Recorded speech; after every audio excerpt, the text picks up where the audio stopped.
Imagine having the power to turn everyday challenges into opportunities for personal growth and inner serenity. Marcus Aurelius, one of the great Stoic philosophers, offered the world timeless wisdom that teaches us to live with purpose and rationality. Under his leadership, he not only governed a vast empire, but also left us a philosophical legacy that continues to influence generations. In this video, we will explore 5 essential lessons from his philosophy that can revolutionize the way you face life, helping you cultivate a calmer and more resilient mind. Get ready to embark on a journey of self-discovery and personal transformation, guided by the reflections of one of the greatest thinkers in history. Marcus Aurelius, one of the most renowned and recognized thinkers of antiquity, is an illustrious figure whose legacy endures to this day. He sat on the Roman throne as emperor from 161 to 180 AD, and was the last sovereign of a dynasty later called the 5 Good Emperors. Even being in a position of enormous power and influence, his choice of life was directed towards justice and equity throughout his reign. Aurelius found time to compose a series of personal reflections that we now know as meditations, one of the most impactful documents in Western philosophy. In these works, he offers guidance on personal development, highlighting the importance of adopting a broad view of the universe and critically analyzing one's own judgments. As the commander of a vast empire that faced multiple conflicts during his leadership, Marcus Aurelius applied his personal philosophy to manage stress and concerns, striving to be the most reliable and integral leader possible. Stoicism, an ancient and highly influential philosophical movement, is not just a theory, but an inspiring approach to thought and life. To act correctly, well-founded judgment and clear reasoning are essential. With this in mind, we will explore 5 essential lessons that can help you cultivate a more rational mind, inspired by the teachings of Marcus Aurelius. Cultivate your perception. One of the greatest lessons of Stoicism is the importance of controlling your perception. We are accustomed to making judgments about everything we encounter. Events we experience, people we meet, objects we observe, all receive a value assessment such as good, bad, boring, fun, beautiful, or ugly. This habit, often unnoticed, is extremely exhausting and can negatively impact our lives. For example, judging every interaction on a particularly difficult day as horrible makes the day seem even more negative. If we label a party as boring, that's how it will be remembered, the monotonous part of the week. Often, we let our initial assessments of things be influenced by our emotions, which means they may not be entirely logical. Moreover, our propensity to evaluate every moment of our lives goes hand in hand with the tendency to use metaphors and exaggerations that make situations more dramatic. If you are left by your partner, you might say your heart was broken, instead of accepting that they simply no longer feel the same way about you. This way of expressing, or rather this way of thinking, shapes your feelings. It's not the event itself that makes you feel bad, but the unconscious way you choose to interpret it. The Stoics, on the other hand, encourage people to be cautious in judging what they encounter and do, suggesting that they rid themselves of their judgments. In other words, look beyond them, forget their first instinct, and evaluate from a more optimistic and sensible perspective. You might try to reinterpret that boring party in your mind as an opportunity to explore a new place and meet new people. Later, you may realize you didn't connect with anyone, but you went without negative expectations. Therefore, practicing non-judgment based on the first impulse and emotion is the best start to training your perception of life. Whenever you think opinionatively, ask yourself, is this logical? On what did I base my opinion? Is there a more positive way to interpret this? Marcus Aurelius emphasized that harm only exists if you consider it harm. This implies that any difficult experience will seem more challenging the more you view it as such. Therefore, you have full control over the impact certain situations have on you. Have you ever wondered what it would be like to turn every life challenge into a stepping stone for personal growth? Marcus Aurelius's lessons might be the key to this surprising transformation.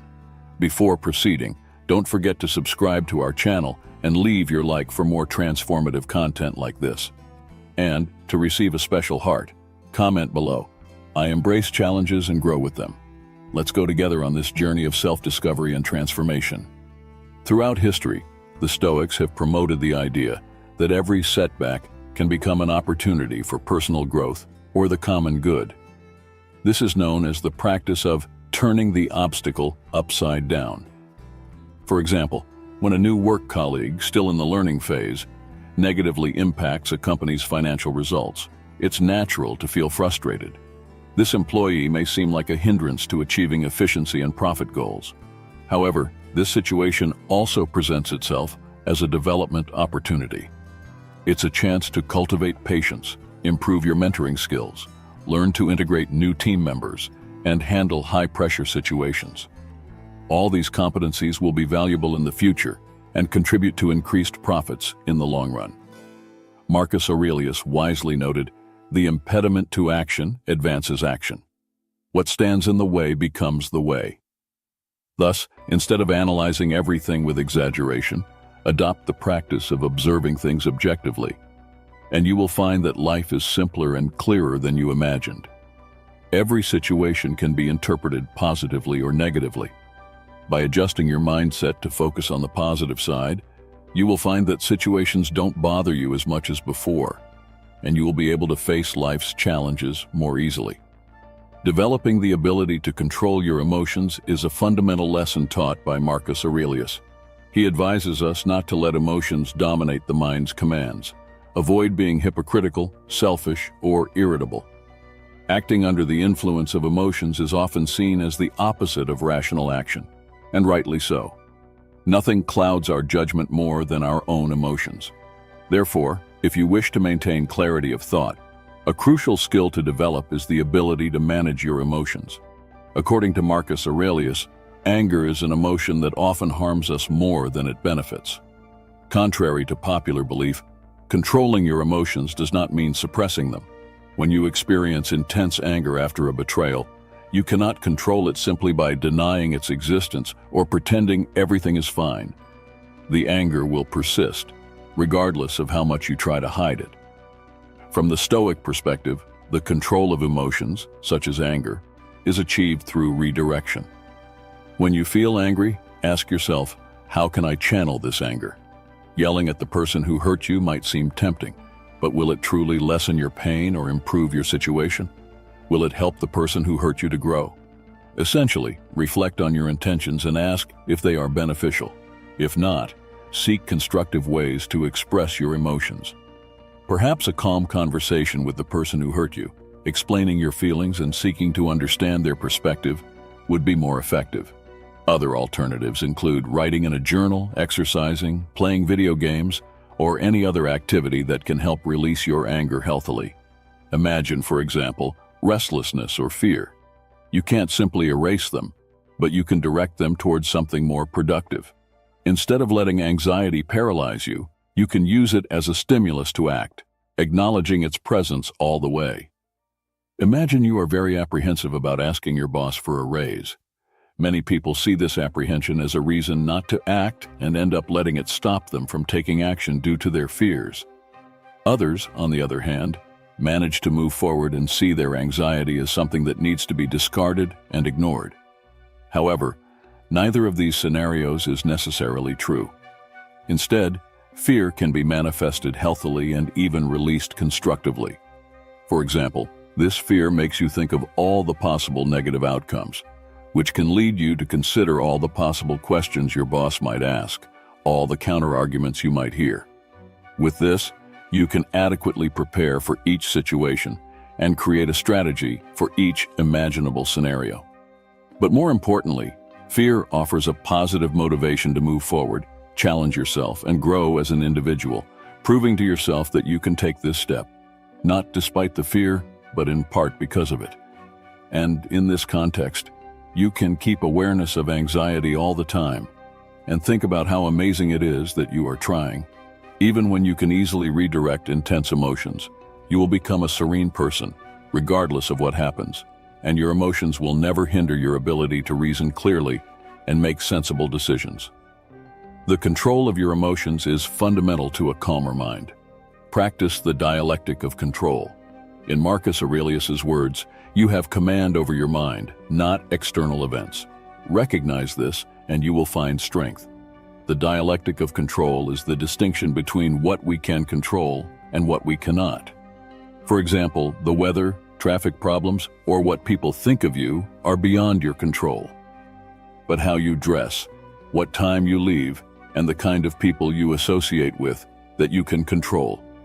Therefore, whenever you encounter a situation that makes you feel a certain way, ask yourself, what can I control?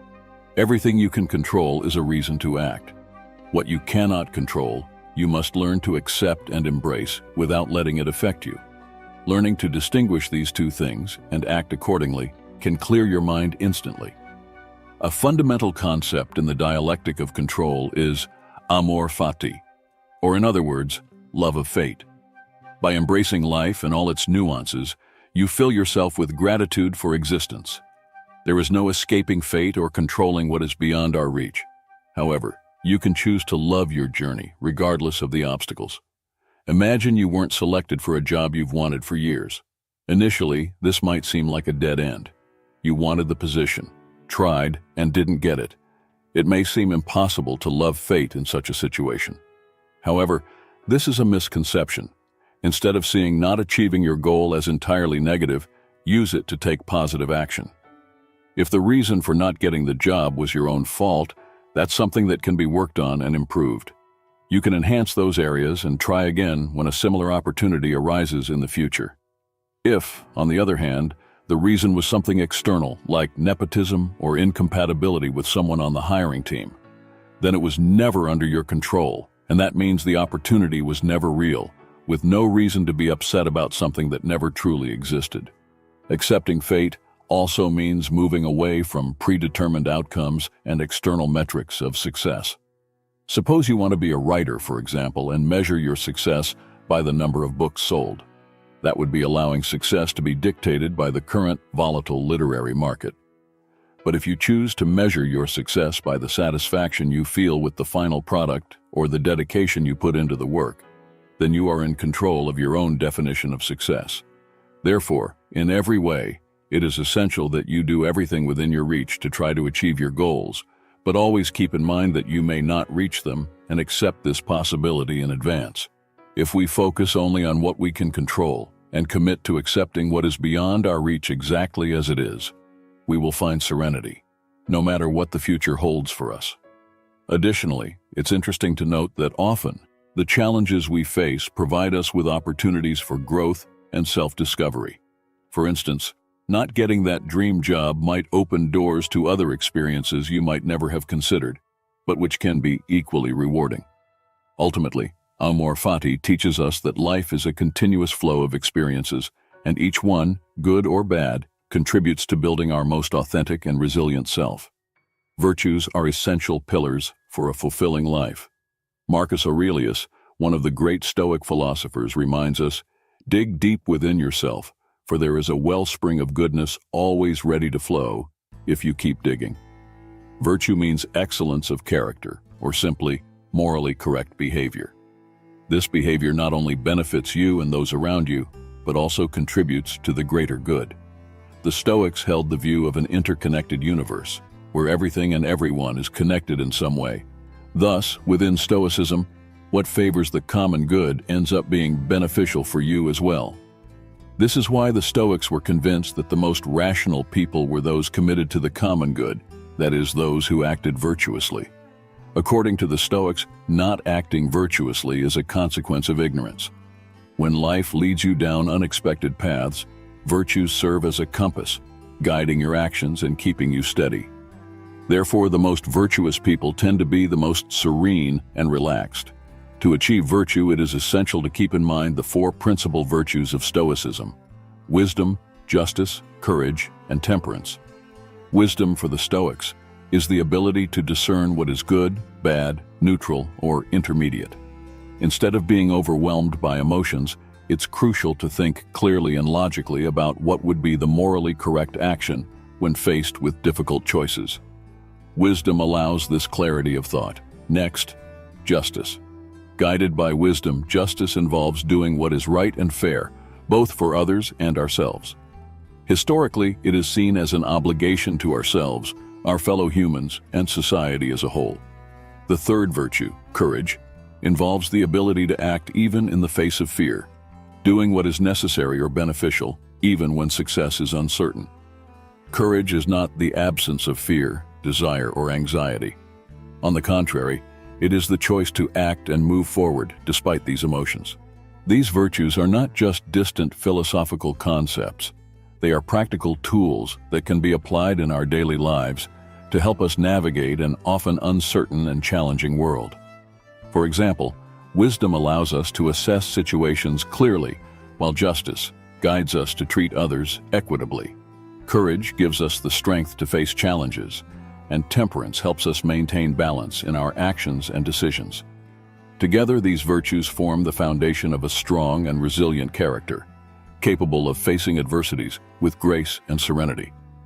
Finally, temperance, which can also be called moderation, refers to the ability to maintain a balance between two extremes, ensuring that you do not overindulge or fall short.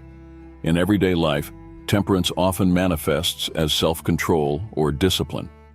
Marcus Aurelius noted that one of the characteristics that differentiate humans from animals is the ability to restrain oneself when necessary. Temperance is crucial to ensuring our long-term well-being, prioritizing it over momentary satisfactions. For example, think of a bag of chips. Consuming the entire bag at once might be pleasurable at the moment, but it can harm your health and even affect your mood in some situations. Therefore, it is important to practice self-control and stop after a few bites. Temperance is often guided by wisdom. Only with wise thinking can you decide the right amount of something before restraining yourself. The Stoics classified all possible actions and things in the world as goods, evils, and indifference.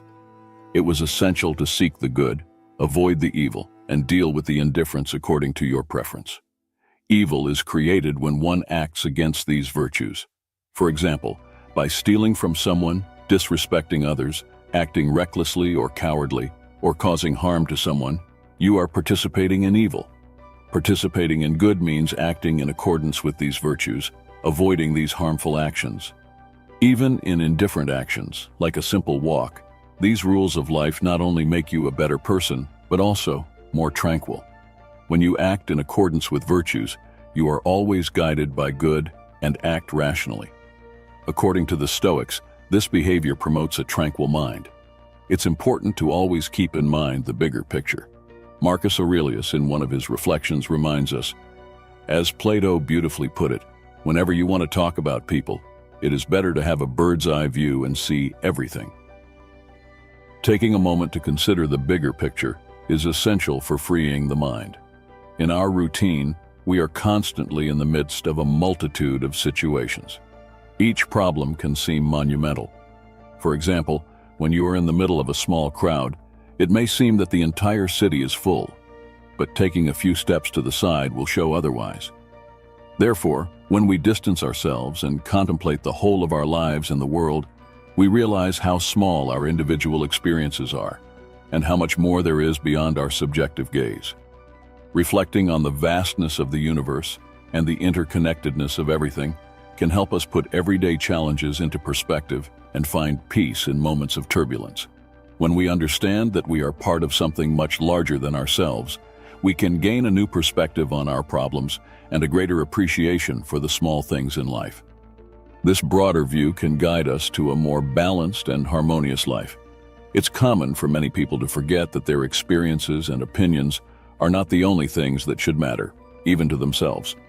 For example, someone who had an unpleasant experience with dogs in childhood might grow up thinking that all dogs are dangerous. When they walk the streets, they might feel threatened by any dog crossing their path, even if it's a small and harmless pup that has never harmed them. However, the world does not revolve around the personal experiences of a single individual. Thus, when someone encounters this person's dog, the dog is simply behaving as a dog would normally do, with no connection to the person's past. It is important to remember that your view of the world is just one among many. Other people have equally valid and different perceptions of the world. Instead of trying to impose your view on others, Be open to hearing other perspectives and consider the bigger picture.